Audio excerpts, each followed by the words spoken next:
Sun Sanghis கிச்சனில் இன்றைக்கி வந்து நாம் மிளகு தக்காளி கீரை சட்னி செய்யலாங்க. மிளகு தக்காளி கீரை சட்னி செஞ்சு சாப்பிட்டு பாருங்கள், டேஸ்ட்டு சூப்பராக இருக்கும். இது தோசை, சப்பாத்தி, இட்லி இது கூடவும் தொட்டு சாப்பிட்லாம். சாதத்துக்கு கூட சாப்பிடும்போது அவ்வளோ டேஸ்ட்டு சூப்பராக இருக்குங்க. வாங்க எப்படி செய்யலான்ட்டு பார்க்கலாம். ஃபஸ்ட்டு நம்மளுக்கு என்னென்ன பொருள் தேவைன்ட்டு பார்க்கலாம். ஃபஸ்ட்டு சின்ன வெங்காயம், தக்காளி, வரமிளகாய், புளி எடுத்து வச்சுருக்கோம். அடுத்து சீரகம், அடுத்து அரைமுடி தேங்காய் தோண்டி கட் பண்ணி எடுத்து வச்சாச்சு. மிளகு தக்காளி கீரையை வந்து நல்லா பொரிச்சிட்டு அது தண்ணியில் அலசி கழுவி ரெடி பண்ணி எடுத்து வச்சுருக்கோம். அடுத்து கருவேப்பிலை வந்து நல்லா கொழுந்து இலையாக பொரிச்சிட்டு வந்து வச்சுருக்கோம். இப்போ எல்லா பொருளும் தேவையான பொருளை எடுத்து ரெடி பண்ணிட்டோம். இப்போ இதில் வந்து நம்ம வெங்காயம், தக்காளி, வரமிளகாய், புளி இருக்குல்ல, அதை நம்ம எண்ணெயில் ஃபஸ்ட்டு வணக்கிக்கலாம். அடுப்பு ஆன் பண்ணி பாத்திரத்தை வச்சு நம்ம 1 டேபிள் ஸ்பூன் அளவுக்கு எண்ணெய் சேர்த்திக்கலாம். இப்போ இதில் வந்து நம்ம ஃபஸ்ட்டு தக்காளி சேர்த்திக்கலாம். சரி, இப்போ எல்லா சின்ன வெங்காயத்தையும் இது கூடவே சேர்த்திக்கலாம். இதில் வந்து தக்காளி வந்து நம்மளுக்கு முழுசாக பச்சை வாசனை போகிற வரைக்கும் நம்ம வணக்கி ஆகணும். அதனால் நாம் தக்காளி ரொம்ப நேரம் வணங்கிறதுக்காக கொஞ்சம் நேரம் பொறுமையாக நல்லா கிளறிக்கலாம். நம்ம தக்காளி வந்து நம்ம முழுசாக போட்டதுனால நல்லா சீக்கிரம் வேக மாட்டேங்குது. தக்காளியை நம்ம அப்படியே கரண்டிலேயே அழுத்தி கட் பண்ணி விட்டுக்கலாம். தக்காளி வந்து நான் ஃபஸ்ட்டே கட் பண்ணி போட்டிருந்தா சீக்கிரம் வணங்கியிருக்கும். கட் பண்ணாமல் போட்டுட்டேன், அதனால தான் கரண்டிலேயே அழுத்தி முழுசாக கட் பண்ணி போட்டாச்சு பாருங்கள். அடுப்பு கொஞ்சம் எக்ஸ்டெண்ட் பண்ணிக்கலாம், ரொம்ப கம்மியாக இருக்குது. இப்போ வந்து நம்மளுக்கு தக்காளியும் சின்ன வெங்காயமும் முழுசாக பச்சை வாசனை போகிற வரைக்கும் நல்லா வணக்கிட்டோன்னா தான் நம்ம அதுக்கடுத்து போட வேண்டிய பொருளெல்லாம் போடணும். ஏன்னா அப்போ தான் டேஸ்ட்டு நம்மளுக்கு சூப்பராக இருக்கும். இப்போ பாருங்கள், தக்காளி நல்லா உடச்சி விட்டதுனால சீக்கிரமாக வணங்கிடும். ஒரு 5 நிமிஷம் நம்ம நல்லா இடைவிடாமல் கிளறினோன்னாவே தக்காளி நல்லா சுருண்டு வெந்துடும். இப்போ தக்காளியும் சின்ன வெங்காயமும் நல்லா எண்ணெய் பிரிஞ்சு வர அளவுக்கு வெந்துருச்சு. இப்போ வந்து புளி சேர்த்திக்கலாம். புளி சேர்த்திட்டு அடுத்து வரமிளகாய் எடுத்து வச்சுருந்தோம்ல, அதையும் சேர்த்திக்கலாம். எங்களுக்கு வந்து காரம் கம்மியாக வேணுன்றதுனால நாங்கள் 3 வரமிளகாய் தான் சேர்த்திருக்கோம். அதனால் நீங்கள் காரம் எக்ஸ்ட்ரா வேணும்னா இன்னும் சேர்த்திக்கோங்க வரமிளகாய். இப்போ சீரக மிளகும் இது கூடயே சேர்த்திக்க போகிறோம். இது கூட நீங்கள் வந்து கொஞ்சம் கொத்தமல்லி விதையும் போட்டுக்கோங்க. ஒரு 1/2 டேபிள் ஸ்பூன் அளவுக்கு கொத்தமல்லி விதையும் சேர்த்திருங்க. நான் அதை போடாமல் விட்டுட்டேன், உங்ககிட்ட சட்னிலேயே நான் போடாமல் விட்டுட்டேன், மறந்துட்டு. கொஞ்சம் கொத்தமல்லி விதை போட்டோன்னாலும் டேஸ்ட்டு சூப்பராக இருக்கும். இப்போ எல்லா பொருளுமே நல்லா வணங்கிருச்சு பாருங்கள். ஒரு 2 நிமிஷம் கிளறினோம்னாவே போதுங்க. வரமிளகாய், புளியெல்லாம் போட்டதுக்கப்புறம், ஏன்னா சீரகம் போட்டதுக்கப்புறம் அடுப்பு அதிகமாகவும் வச்சிடாதீங்க, அதையும் சிம்மில் வச்சுக்கோங்க. அடுப்பு அதிகமாக நெருப்பு எரிஞ்சிட்டு இருந்ததுன்னா சீரகம் கருகி போயிடும். அந்த வாசம் வந்து சட்னிக்கு டேஸ்ட்டு நல்லாவே இருக்காது. அதனால் இப்போ சிம்மில் வச்சு தான் நம்ம வணக்கிக்கணும். இப்போ எல்லா பொருளுமே நல்லா வணங்கிருச்சு. இப்போ வந்து நாம் எடுத்து வச்சுருந்த கருவேப்பிலையை சேர்த்திக்கலாம். கருவேப்பிலையை ஃபஸ்ட்டு வணக்கிட்டு அப்புறம்தான் நாம் வந்து மிளகு தக்காளி கீரையை வந்து சேர்த்திக்க போகிறோம். ஏன்னா ஃபஸ்ட்டு கருவேப்பிலை கெட்டியாக இருக்கிறதுனால நல்லா சொடுங்க வணக்கிக்கணும். அதனால தான் நம்ம கருவேப்பிலை உருவி போட்டாச்சு பாருங்கள். நல்லா கருவேப்பிலையை வணக்கி எடுத்துக்கலாம்.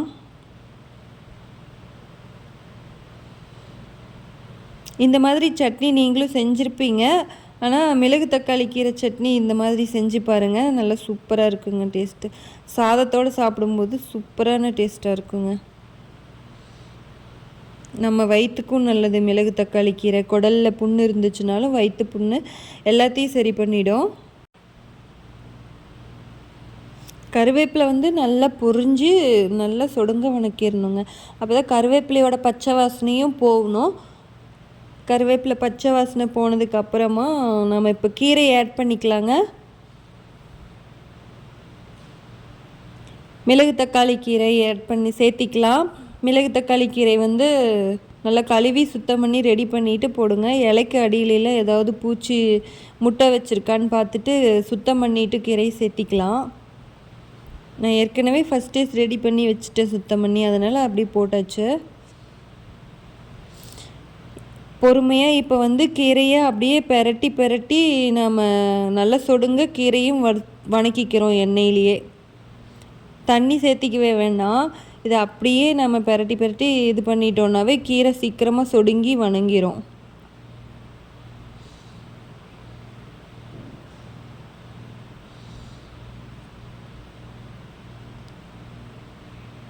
மிளகு தக்காளி கீரையை நல்லா சுருங்க வணக்கிட்டு கடைசியாக என்ன பண்ணுறோன்னா நம்ம எடுத்து வச்சுருந்த தேங்காவையும் நம்ம இதில் போட்டு வணக்கிக்குவோம்.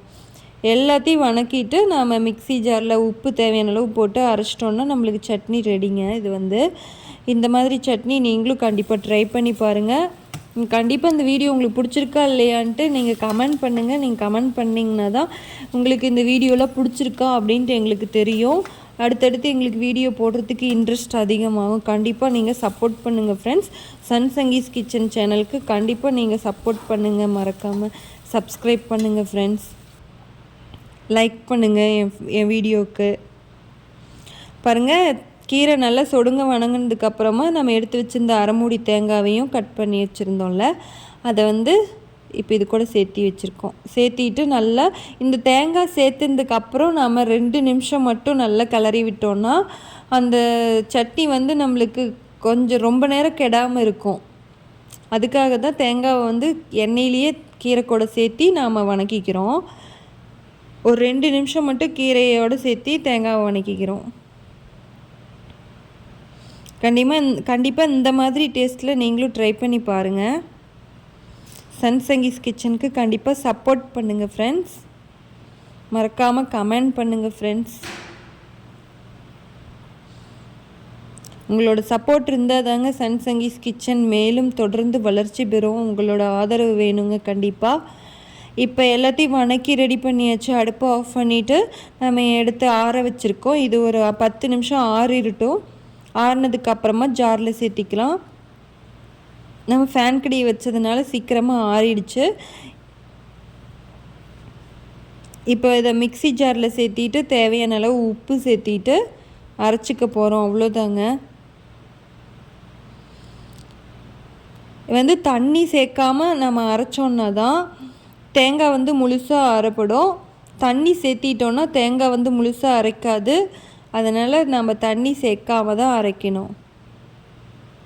தண்ணி சேர்த்துணுன்னா கொஞ்சம் தண்ணியை சூடு பண்ணி ஆற வச்சுட்டு அந்த தண்ணி தான் சேர்த்துணும். அப்போ தான் சட்னி கெடாமல் இருக்கும் நம்மளுக்கு.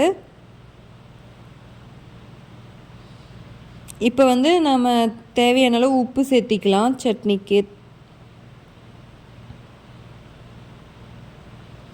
மிளகு தக்காளி கீரையே கொஞ்சம் கசப்பாக தான் இருக்கும். அதனால் உப்பு பார்த்து போட்டுக்கோங்க. பத்தலினா கூட மறுபடியும் போட்டுக்கலாம். அதிகமாக போடாமல் பார்த்து போட்டுக்கோங்க. இப்போ அரைச்சிட்டு வந்தாச்சு பாருங்கள். எவ்வளோ க்ரீன் கலரில் சூப்பராக வந்திருக்கு பாருங்கள் சட்னி. அருமையான சுவையில் சூப்பராக ரெடி பண்ணிட்டோங்க. மிளகு தக்காளி கீரை சட்னி கண்டிப்பாக நீங்களும் ட்ரை பண்ணி பாருங்கள். குழந்தைங்களுக்கு கூட இந்த சட்னி ரொம்ப பிடிக்குங்க. இந்த மாதிரி செஞ்சு கொடுத்தீங்கன்னா கலர் பார்த்தாவே அவங்க விரும்புவாங்க. அந்தளவுக்கு இருக்குங்க சட்னி. கண்டிப்பாக இந்த மிளகு தக்காளி கீரை சட்னி உங்களுக்கு பிடிச்சிருந்துச்சுன்னா அந்த வீடியோவுக்கு லைக் பண்ணுங்கள். உங்கள் ஃப்ரெண்ட்ஸ்க்கெலாம் ஷேர் பண்ணுங்கள். மறுபடியும் இது மாதிரி நிறைய வீடியோக்கள் நீங்கள் உங்களுக்கு நாங்கள் போடுறதுக்காக எங்களுக்கு நீங்கள் ஆதரவு கொடுங்க. கண்டிப்பாக சப்போர்ட் பண்ணுங்கள். சன் சங்கீஸ் கிச்சன் சேனலை மறக்காமல் சப்ஸ்கிரைப் பண்ணிக்கோங்க ஃப்ரெண்ட்ஸ். கமெண்ட் பண்ணுங்கள் வீடியோ எப்படி இருந்துச்சுன்ட்டு. மறுபடியும் அடுத்த வீடியோவில் சந்திக்கலாம் ஃப்ரெண்ட்ஸ். தேங்க்யூ.